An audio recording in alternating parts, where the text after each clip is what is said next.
A top earning Helium hotspot in Serbia has been added to the Helium deny list. This hotspot earned over 10 HNT per day for 3 days and 6 HNT the next before being added to the deny list. This is good news and bad, as it seems the gamers are still out there, but perhaps more importantly, these hotspots are being reported extremely quickly before they can accumulate thousands of HNT. Gamers are still a major problem for Helium, and 1 HNT earned by gamers is one too many. But the current deny list seems to be making it well known that these gamers are being reported and targeted by the community. In today's video, we will discuss how this hotspot was behaving, how to find out if your hotspot is on the deny list, and what to do if it is.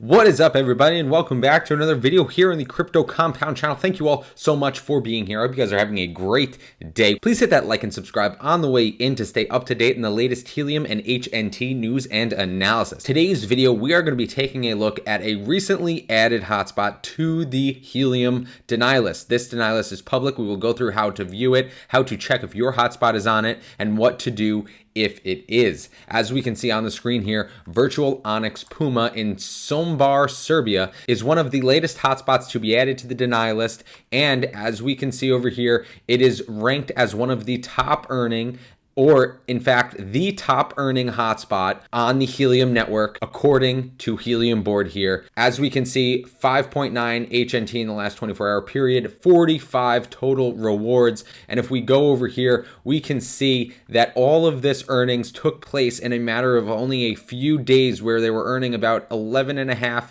to 12 HNT per day. And just recently, about 6 HNT yesterday. And then we can see seems as though it was either turned off or reported, and the earnings therefore stopped about 12 hours ago. Guys, as we can see just by looking at this hotspot, we can see that it appears to have a stock antenna and be 0 meters above the ground. As we know, one of the most important things when trying to increase your earnings is to have an upgraded aftermarket antenna that is suitable for your location, and also to have your Helium antenna as high off of the ground with as clear a line of sight as possible. As we can see, according to what they put into the metrics here, they're not doing either of those things. So the fact that they are the top earning hotspot, earning over 42 HNT over the course of 3.5 days, is clearly a red flag. Now, I don't know who reported this or what they used to actually find this hotspot and report it. However, we can see that they are on the deny list. As we can see up here, there is now functionality on the Helium Explorer webpage where you can actually see if the deny list, that particular hotspot is on the deny list. But as we know, the Helium Explorer is not the most reliable Helium tool at our disposal. The best way to find out if you're on the deny list is to do this. Of course, this is actually a link, and it will take you to the GitHub where the Helium deny list information is. Now, what you want to do is, if you go to, let's just pick a random hotspot, and I will show you how to actually find out if that hotspot is on the deny list. So if we go over here, this is a random one.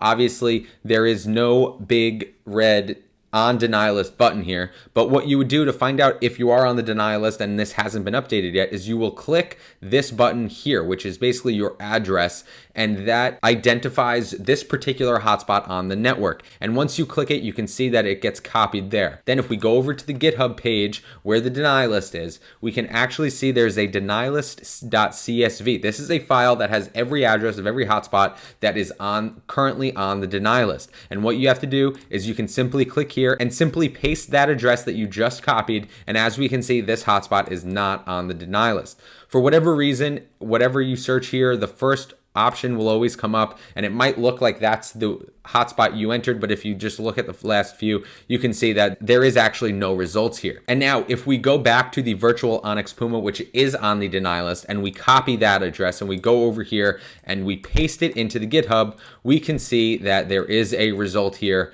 4,211 is this address. Now, another interesting note that I wanted to share is we can see here there are almost 5,000 addresses on this deny list CSV file right now, which is very interesting. It's also ongoing, so it's constantly being added to and subtracted from. But if you do find yourself to be wrongly accused or wrongly reported as a hotspot that should be on the deny list, what you have to do is you have to come over here, which I'll link this GitHub page down below in the description, but you have to come over here and you have to click removal from this list. Here you will find the instructions to actually submit a request and open an issue to be removed from the deny list. And as we can see, there are tons of people with additions and removal requests here on the GitHub page. This is how you will have to go through, and the Helium team will then go through and find out what hotspots are legitimate and which ones are not. Guys, it's also interesting to note that this hotspot is almost totally ignoring all of the hotspots in its immediate vicinity. As we can see, there are a decent amount of hotspots here, all within this coverage zone that you can see on the map right now. However, it is completely ignoring all of those and is acting extremely weirdly and is only going to extremely far hotspots in more larger populated cities, which I don't know what sort of metric or input to the hotspot backend that would cause this. However, it is extremely odd behavior, as if you look at any normal hotspot, you will see that it interacts with the hotspots closer to it rather than farther from it, because the signal simply doesn't just go on forever. And under normal circumstances, this miner will be witnessing and interacting with the miners in this area we can see here. Guys, I wanted to share this information with you. One, to make sure that your hotspot is not on the deny list, if it shouldn't be, of course. And also just to show that gaming is still a problem here on the Helium network. There has been so much positive news around Helium lately, which is very good. However, it really has overshadowed the fact that gaming still exists. People are still earning HNT nefariously. These people are going to continue to do this as long as they can. I mean, this guy, whoever is operating this hotspot, earned about $1,000 of HNT at today's value.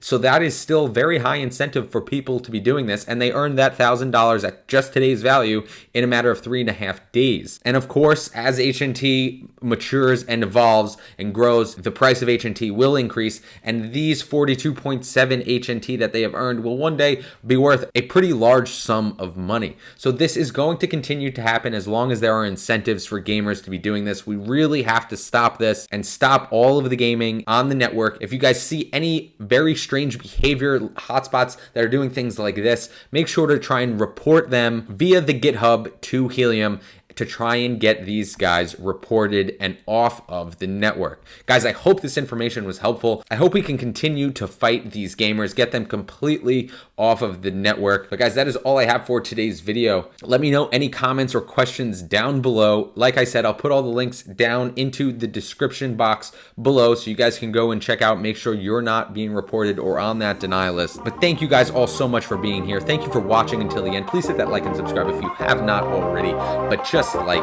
that, this video is over, and I will see